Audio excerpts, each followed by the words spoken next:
All right, today we are going to crack the code on memory. We're unlocking the exact techniques the top students in Japan use to master thousands of super complex characters. So, if you've ever wished you could learn faster and, actually keep what you learn, you're in the right place. Let's dive in. So, does this sound familiar? You spend the entire night studying, highlighting, rereading your notes, you feel totally on top of it. You've got this. But then you wake up the next morning and it's like someone just hit the delete button on your brain. It's all gone. It is so frustrating, right? And listen, you are definitely not alone in this. And here's the big secret. It's not your fault. Seriously, you're not bad at remembering. Your brain is actually designed to do this. You can think of it as a feature, not a bug. It's always trying to be efficient. Cleaning house, getting rid of info it thinks you don't need. The only problem is, sometimes it throws out the exact stuff you were trying so hard to keep. So this process actually has a name. It's called the forgetting curve. And neuroscientists have shown that this silent killer can wipe out up to 70% of new information in just 24 hours. That's why all your hard work can feel like it just vanishes into thin air. But, and this is a big but, the good news is you can absolutely fight it. So, what if you could fight back against this forgetting curve? What if you could actually hack your brain's own system? Well, that is exactly what we're going to do. We're going to dive into these time-tested methods that Japanese students use to remember over 2,000 complex kanji characters for life. And the best part? This isn't about studying harder. It's about studying smarter. Okay, so here's our game plan for today. First, we'll expose that sneaky delete button in your brain. Then, we're going to give you a workout for your memory, a strategy for making tiny gains that lead to huge results, a system to beat the clock, and a ritual to get you into that deep focus mode. And then, at the end, it's all about how you can start using this stuff today. All right, first up, let's talk about why your current study habits might actually be working against you. We've got to pull back the curtain on the trap of passive learning. Think about it like this. When you're scrolling through social media, you see dozens, maybe hundreds of ads. But how many do you actually remember 5 minutes later? Probably none, right? Your brain just filters it all out as background noise. Well, guess what? Your brain treats passive studying, like just rereading your notes or highlighting a textbook, the exact same way. It's just noise, and it doesn't flag that information as important enough to keep. So, if just passively reading is the problem, what's the solution? Well, it's time for a workout, not for your body, but for your memory. Let's talk about a real game changer, active recall. And check this out, this is the critical difference. When you're passively reading, you're really only activating the visual parts of your brain.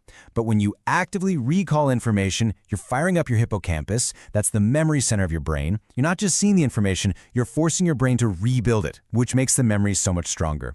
So how do you actually do it? It couldn't be simpler.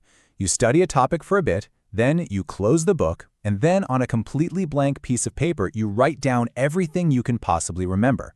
That moment of struggle, where you're trying to pull the information out, that's not a sign you're failing, that's the sign that it's working. And this is the absolute key, okay? That feeling of struggling, of grasping for a fact, that is not failure. That is the learning process. Every single time you struggle and then finally recall something, you are literally building and strengthening the neural pathways in your brain. You're making that memory tougher and way more permanent. Okay, let's build on that with our next technique. This is a philosophy that's just so deeply embedded in Japanese culture, not just for studying, but for, well, everything. It's all about making huge progress through tiny, consistent steps. It all comes down to this one simple number, 1%. The core idea of Kaizen, which you also see in the Kumon method of learning, is just to get 1% better every single day. That's it. No pressure, no burnout, no insane cramming sessions, just a small, manageable, consistent effort. And if you're thinking, Prof, 1% is nothing, just look at the power of compounding. As you can see here, that tiny daily effort doesn't just add up, it multiplies like crazy. A 1% daily improvement, as James Clear famously calculated, makes you over 37 times better in a single year. You're not just walking up a hill, you're building a mountain, one tiny stone at a time. Okay, so we know we need to actively recall what we've learned, and we need to do it consistently. But the next piece of the puzzle is when. The timing is everything, and that's where spaced repetition comes into play. I absolutely love this analogy. Think of a brand new memory, like a little seedling. If you water it at just the right intervals, it's going to grow strong roots. But if you wait until it's completely wilted and dying, dumping a bucket of water on it at the last minute won't save it. You have to revise the information right when you're about to forget it, not after it's already gone. So here's a really practical schedule to get you started. After you first learn something, review it a day or two later. Then check in on it again after about a week. Then review it again after a month. See, each time you do this, you interrupt that forgetting curve, you reset it, and you lock that memory in for the long haul. This is the exact opposite of cramming everything the night before an exam. Now for our final technique.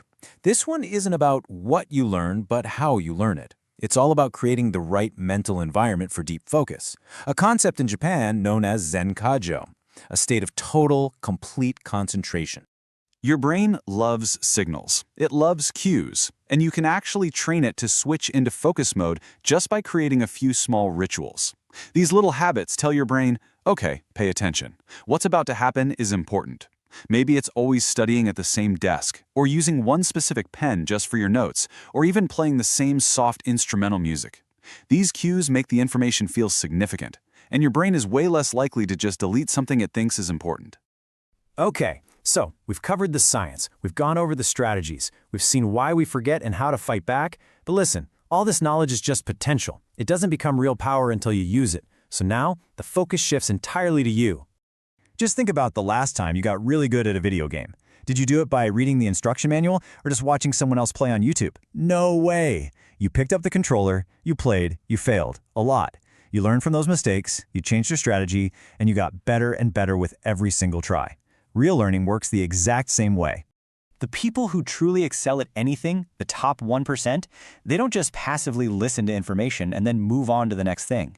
They take what they learn and they immediately apply it. So the question for you is pretty simple. Are you going to be a passive listener, or are you going to be an active doer? Look, you don't have to change your entire life overnight. That's not the point. Just pick one of these things. Just one.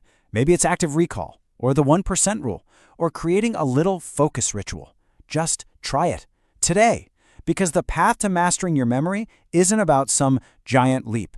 It's all about taking that first small step. So what's your first step going to be?